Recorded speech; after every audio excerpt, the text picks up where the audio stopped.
we do have new brushes this campaign. So we did have a new brush, our new kabuki brush that we had that came out over the holiday, the retractable kabuki brush that's great, again, for on the go, because you can, pull that little into itself and cover it up and have that in your bag on the go. But now we have 4 new brushes. Well, it's really 8 new brushes, but they come in pairs. They come in dual-ended brushes. So this is our complexion blending brush, and you have 2 ends. So you have the larger end, and these are they're vegan bristles. They are synthetic bristles. They have very, very soft feel, but a nice density to them, so you get a really good coverage.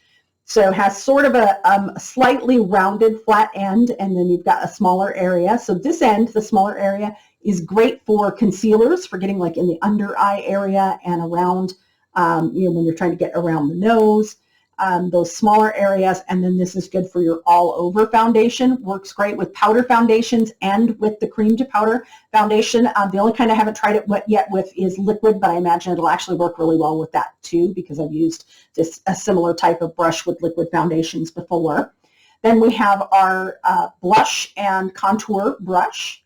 So we have a rounded end, which is great for all over powder as well. I know it says just blush and contour, but this one works really good for all over powder.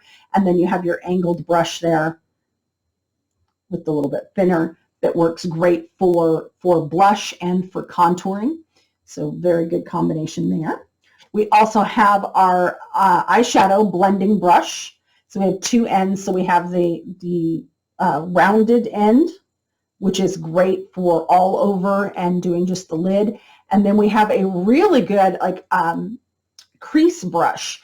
And I used to use, or I typically have used, a very kind of narrow rounded brush for the crease, but I really like this style for the crease here.